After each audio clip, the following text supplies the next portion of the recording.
Hey guys, this is Anime Ball Z here, and today we are going to be doing the 7th part of What If Goku Was Reborn with all of his memories. Please like the video if you haven't already and subscribe. It's totally free and you can unsubscribe whenever you want. There's nothing much else I'd like to say in the intro, so without further ado, let's get into the video.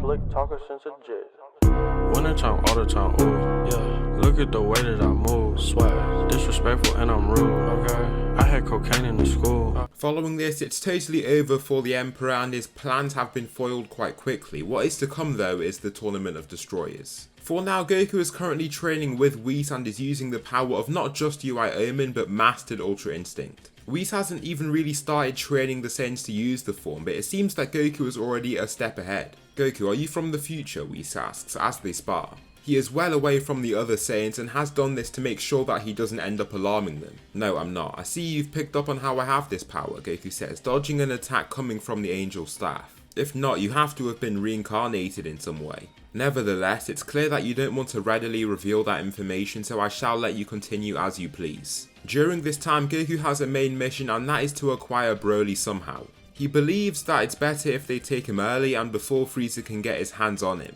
If Frieza needs to be used in the tournament, then he will be, but he would be more than happy with Broly taking the Tyrant's position entirely. He lacks control and it would be better to start letting him hone his skills from a much earlier time. There are a few months here and Goku heads off planet in search of Planet Vampa. He can sense Broly's key signature from afar, recognizing it from his past life and teleports there instantly. Raditz has returned home to be with his family for a time and he has been bugged by the kids to try and fight them. It makes him quite happy to see that they've been training so hard while they've all been gone, and as much as he wants to say otherwise, he has been missing them.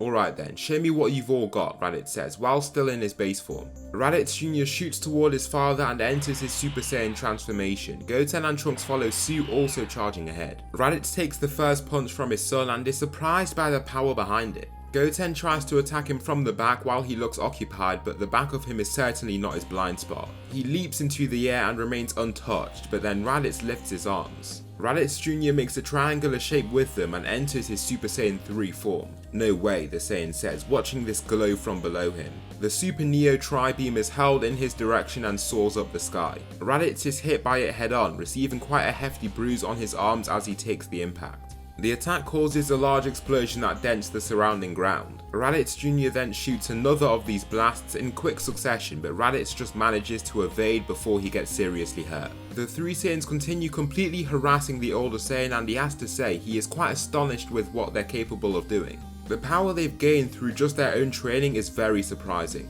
Raditz however enters his Super Saiyan form and lands a gut punch to Trunks that drops him to his knees. He then lands a 1-inch punch to Goten's chest and finishes off with a heavier kick onto his son's chest to finish the three off in one combination of attacks. "I must say, all of you have really exceeded my expectations. I don't know what Piccolo has been teaching you all this time, but it's certainly working," Raditz says, praising the trio. There is a few seconds of silence between the group as the kids muster the strength to get back up onto their feet. "Father, could you please train all of us?" Raditz Jr. asks. "Well, I can take you to somebody who can make you all leagues stronger in mere weeks. He's a god and he's been training people like me, Vegeta and Kakarot all this time." Goten looks a little bummed out because he knows his mother will be reluctant to let him go off-world. They go over to her and actually persuade her to let him train for a brief period. He is very strong and has great potential and could make a lot of progress through learning God Ki from a person like Whis. Raditz Jr. has quite the warrior mentality and Raditz wonders if Ultra Instinct will be the right thing for him. It's the same thing that he thinks about himself. The mentality behind Ultra Instinct just isn't something he feels like he could grow accustomed to. After this, the Saiyans head to Beerus' planet and begin their training. Here they access the power of God Ki and learn pristine martial arts technique from the Angel Whis himself. Raditz Jr. starts shining and with God Ki has rivaled even Nappa when they use the same state. Their base forms grew quite a lot when training under Piccolo and amongst themselves, while they are also hybrid Saiyans. This gives them quite the edge in terms of their potential and growth rate. Goten and Trunks are behind slightly but aren't far off. Nappa has a lot of trouble when it comes to facing them both at once when they're all using Super Saiyan God. Goku can use MUI with ease as usual and is continuing to grow his base form. Broly is his main form of focus now because he sees that he has a lot of potential. He won't even dare give the man God Ki now because just off sparring the others he has reached their level. Super Saiyan Broly now gives Super Saiyan Blue Goku a run for his money. If he was to then get Super Saiyan God, it would become very problematic for the others to try and control him. Whis would have to force his hand to neutralize him. What comes up now is the Tournament of Destroyers. Goku is very surprised by the insane abilities of the Saiyans up at Beerus Planet now. There's a lot of them now and a strong sense of community between them. Nappa, Raditz and Vegeta tell them of old stories of how Planet Vegeta was really like and their times as warmongering Saiyans. It was evil, the things they did, but they still look back on those times with nostalgia. This time Goku doesn't even head for the tournament. This is because he knows that Zamasu is going to take the body of whoever performs best at the Tournament of Destroyers. He wants to stop that from happening completely, but he just isn't sure if he can do so. Zamasu's in Universe 10 and he instead plans to take them out once he gets the chance. When Goku abstains from participating in this event, Vegeta wants to be like him and does the same.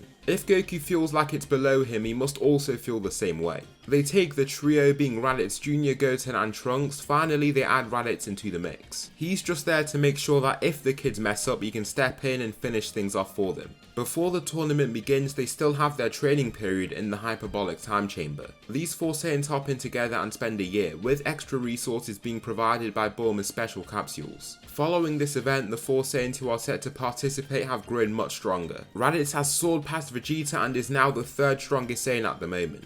He is still behind Goku and Broly, with Super Saiyan Broly well above even Raditz. Raditz Jr. is now even a considerable amount above Nappa. Goten and Trunks have both grown in strength and are now stronger than Nappa. He'd have absolutely no chance trying to stop them both together now. For the first match against Botamo, Goten is up. He struggles to get the large warrior off the ring because he can absorb the impact of all his punches. Therefore he kind of just grabs him and throws him off the ring once he realizes he can do that. Next he is up against Frost. Goten in this series scales above even base Goku from canon. Before training under Whis, he was around Buu Saga Goku's level. This was due to the intense training with Piccolo and the other young Saiyans for several years. So to start off, Frost is struggling to even keep up with him. He is forced to enter his 3rd form that he calls his final form. Hey, that isn't your final form, you should have another one, a stronger one. Frost is taken aback by how this kid is just blocking or dodging every single one of the attacks that he tries to throw. It's kind of creepy, but he isn't going all out. He enters his final form just as requested by his opponent and speeds toward Goten.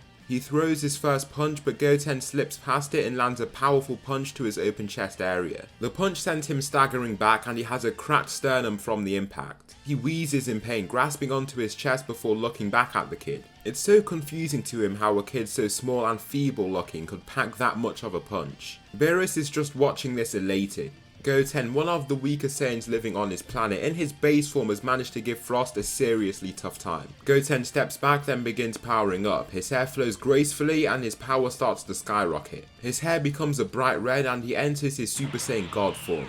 Goten likes Super Saiyan God a lot more than the ordinary Super Saiyan form since it's way stronger and has practically no stamina drain. He takes Frost off guard with his assault and lands a single punch to his gut that launches him off the ring. Frost has been eliminated. Who knew this universe would be so weak? Aren't we supposed to be like twin universes or something? Raditz Jr. asks, annoying the god of destruction that overhears him. Watch your tone, boy. You've only seen the very weakest of us. Your team stands no chance against the people that are about to show up now, Champa declares. Facing Ultimagetta, Goten soon notices that this mechanical fighter can also take a lot of his damage. He's a tough opponent literally and he won't be breaking him apart very easily. Goten ends up insulting the fighter out of frustration, making the metal fighter throw himself out the ring. What comes up next is Goten facing Cabba. Sadly, Vegeta won't be here to teach Cabba and give him the powers of Super Saiyan. However, Goten is also fascinated to see a Saiyan like himself. Greetings, Cabba, Goten says with politeness, cupping his fists and bowing. Greetings, Cabba says, rather awkwardly. He finds it weird that this young Saiyan is being so polite even though they're in a tournament against each other. Cabba begins and shouts while charging toward Goten. His first punch doesn't land and he soon realizes that there's literally nothing he can do to hit Goten. No matter how much effort he puts in, Goten seems to find a way to evade at just the right time.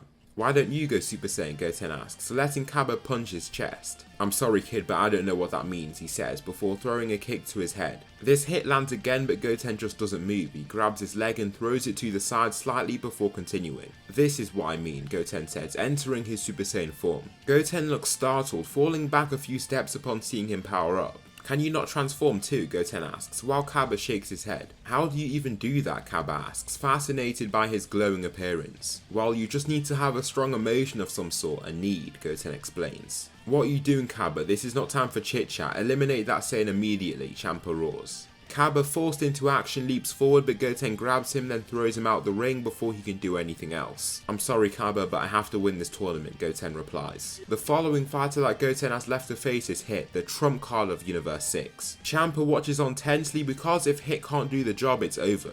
Beerus would have a perfect run, having none of his fighters get eliminated. The thing is, this fighter doesn't even look like his strongest fighter. In the stands there is a grown Saiyan that looks massive, and he refuses to believe that this kid here is stronger than him. The fight begins and Goten gives his usual polite greeting to the large Hit. Greetings, I hope we have a great fight. Hit doesn't reply and doesn't even respond in any physical way. The fight begins and he swat kicks the young Saiyan in his chest, throwing him back. He doesn't usually fight on the offensive like this, but he's been willed into a more aggressive fighting style after being given an order to do so by his God of Destruction. Goten feels a lot of pain in his chest after taking that attack and even drops to a knee from the pain. Just as he sees Hit charging toward him again, he enters his Super Saiyan God form and catches the punch aimed right for his head. The punch still forces him back, but he puts up a force. Hit doesn't want to believe that he is weaker than this kid, and so he pushes back himself. The two push against each other as hard as they can, but Hit is pushed back. He has only his fist to resist with, only one arm, and so Goten gets the upper hand. Getting back up to his feet, he shouts at the top of his lungs and shoots Hit away from his growing aura. His aura switches from red to blue and he enters his Super Saiyan blue form.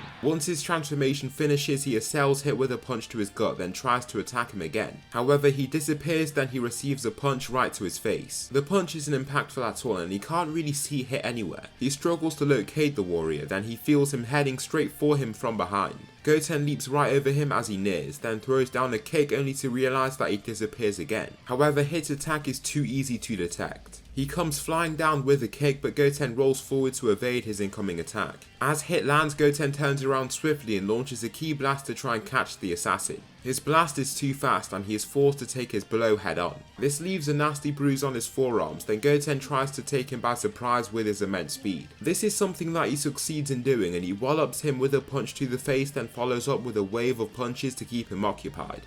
Hit is too occupied by taking these devastating strikes that he struggles to even use his time skip. He does end up doing so and punches Goten in his face with as much force as he can muster, only to see that the boy's head barely jerks back in response. Just as Hit lands this punch, Goten swerves himself around, then lands a punch square on his chest to throw him right off the ring. At the hands of a single warrior from Universe 7, the strongest warriors of Universe 6 have been defeated.